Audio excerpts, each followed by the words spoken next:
अस्सलामुअलैकुम, आप देख रहे हैं GNN और मैं हूं इब्राहिम पीरज़ादा। मैं हूं सादिया सरवर। हेडलाइंस आपने जानी, बुलेटिन में हमारा साथ देंगे इकरा रियाज भी। बुलेटिन का बाकायदा आगाज़ करते हैं। आपको अहम खबर से आगाह करें। बानी PTI 9 मई के वाक़यात के ज़िम्मेदार करार। लाहौर की इंसदाद दहशतगर्दी अदालत ने 8 मुकदमात में ज़मानत की दरख्वास्तें मुस्तरद कर दी। तहरीरी फैसले में कहा गया है कि मौजूदा केस साजिश या इश्तियाल अंगेज़ी पर उकसाने का मामूली मुकदमा नहीं। प्रोसिक्यूशन के पास बानी की हिदायत के ऑडियो और दीगर शवाहिद मौजूद हैं। प्रोसिक्यूशन के मुताबिक जमान पार्क में 7 मई और 9 मई को ये साजिश तैयार हुई। साजिश की गई कि बानी की गिरफ्तारी पर रियासती मशीनरी को जैम कर दिया जाए। बानी ने गिरफ्तारी से पहले साजिश तैयार की। मिलिट्री तनसीबात, सरकारी इदारों और पुलिस एहलकारों पर हमले किए गए। बानी की जमानतें खारिज की जाती हैं।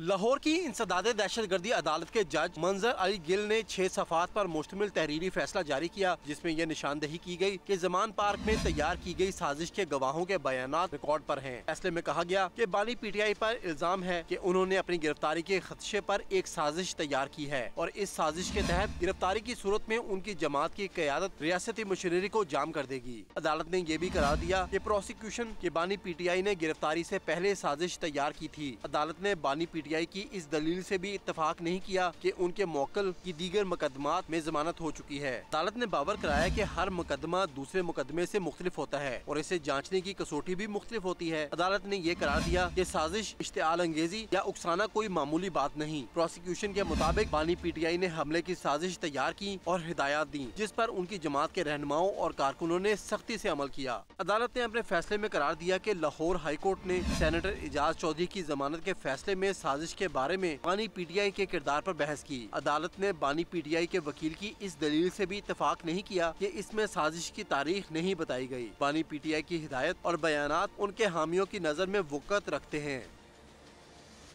आगे बढ़ते हुए आपको बताएंगे कि वज़ीर इत्तलात अतातार ने वज़ीर आला KP के बयान पर रद्द-ए-अमल देते हुए कहा कि अलीमीन गंडापुर बुज़दिल शख्स है, इसकी बातों का जवाब नहीं दूंगा। जो 2 मरतबा भागा हो उसको बढ़ के मारने का हक नहीं।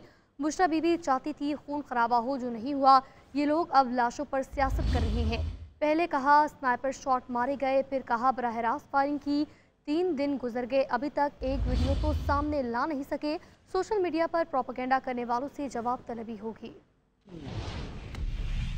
वज़ीर आला खैबर पख्तूनख्वा अली अमीन गंडापुर ने कहा है कि जुर्रत है तो गवर्नर राज लगाओ, रेड जोन में घुसे हैं तो उसकी वीडियो दिखाओ। मेरे अंदर गुलामी है, ना ही कुर्सी का डर। पूरी कौम देखेगी कि इनकलाब कैसे आएगा। पुरअमन रहना कमजोरी है तो फिर अपनी कमजोरी को खत्म करना होगा। ये लोग नहीं बचेंगे, हर एक की बारी आएगी। दहशतगर्दी का मुकाबला भी हम करें, क्रैकडाउन भी हमारे खिलाफ हो, हमारा लीडर जेल में हो तो क्या हम एहतजाज भी ना करें।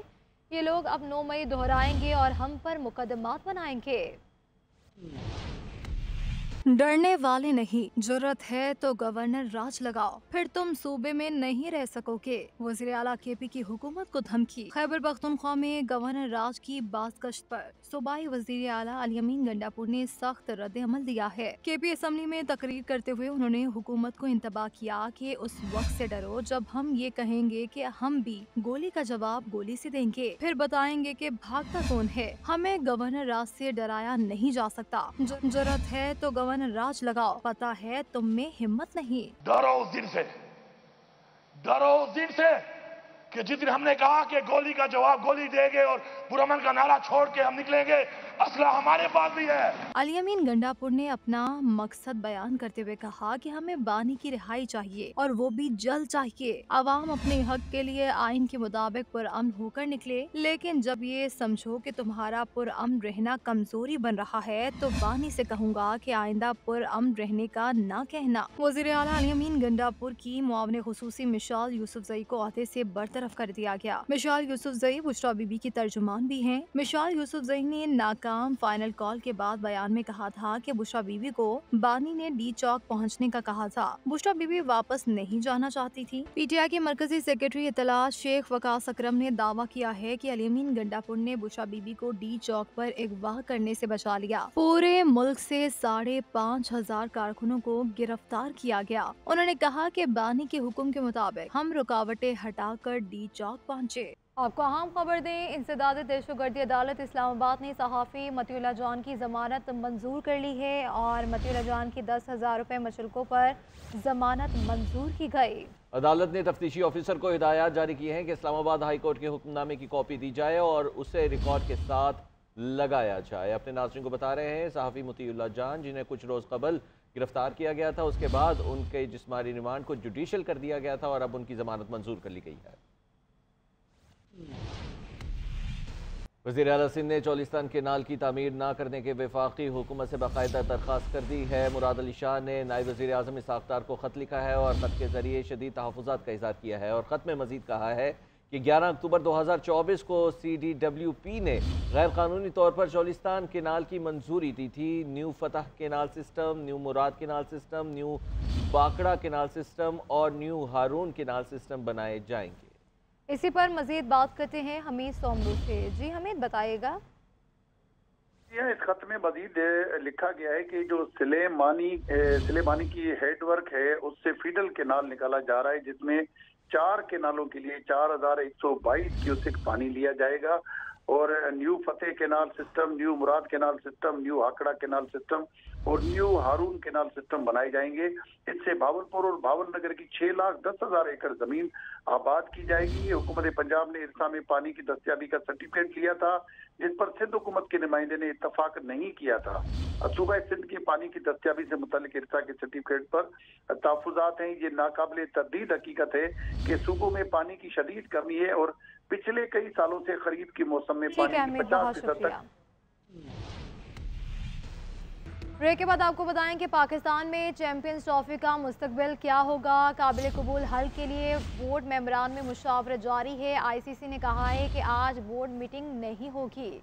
मीटिंग अब कल या परसों होगी और ज़राए के मुताबिक पाकिस्तान क्रिकेट बोर्ड के मौक़िफ़ में कोई तब्दीली नहीं आई और BCCI और PCB को वज़ारत ख़ारिजा से बात करने के लिए मज़ीद वक्त चाहिए। पाकिस्तानी सरजमीन पर चैंपियंस ट्रॉफी होगी या नहीं, ICC ने PCB और BCCI को मामला सुलझाने के लिए मजीद वक्त दे दिया। मेंबरान ममालिक ने काबिल कबूल हल के लिए सर जोड़ लिए। ज़राए के मुताबिक PCB हाइब्रिड मॉडल पर अपने दो टोक मौके पर कायम है। पाकिस्तान का कहना है कि अगर भारत को फायदा पहुँचाया तो भारत के खिलाफ किसी मैदान में नहीं खेलेंगे, फैसला बराबरी की बुनियाद पर होगा। पाकिस्तान हाइब्रिड मॉडल पर ना माना तो इवेंट श्रीलंका या मुत्तहिदा अरब अमारात में करवाने का ऑप्शन भी मौजूद है। पाकिस्तान जाकर ना खेलने के हीले बहाने तराशने पर भारतीय हुकूमत और BCCI एक दूसरे पर मलबा डालने लगे। इंडियन बोर्ड के मुताबिक मोदी हुकूमत ने टीम को पाकिस्तान जाने से रोका। तर्जुमान भारतीय दफ्तर खारजा ने जिम्मेदारी BCCI पर डालते कहा कि टीम क्यों नहीं जा रही, बोर्ड से पूछा जाए। ब्रॉडकास्टर्स की जानिब से शेड्यूल के लिए दी डेडलाइन भी खत्म हो गई। डेडलॉक खत्म न होने पर वोटिंग के जरिए मामला हल किए जाने का भी इम्कान है। 8 मुल्की इवेंट 19 फरवरी से शुरू होना है। और अब कुछ बात करेंगे फ़ज़ाई आलूदगी की। तो स्मोक के खिलाफ पंजाब हुकूमत का क्रैकडाउन। जंगलात की गैर कानूनी कटाई पर 540 मुकदमा दर्ज, 40 FIR दर्ज करके गैर कानूनी लकड़ी से भरी गाड़ियाँ कब्जे में ले ली गईं। महकमे जंगलात ने मुल्ज़मान से 91 लाख से ज़ायद जुर्माना वसूल कर लिया। स्मोक के खिलाफ पंजाब हुकूमत का क्रैकडाउन। जंगलात की गैर कानूनी कटाई पर 540 मुकदमा दर्ज। महकमा जंगलात ने मुल्ज़मान से 51 लाख रुपये से ज़्यादा जुर्माना वसूल किया। 40 FIR दर्ज करके गैर कानूनी लकड़ी से भरी गाड़ियाँ कब्जे में ले ली गई।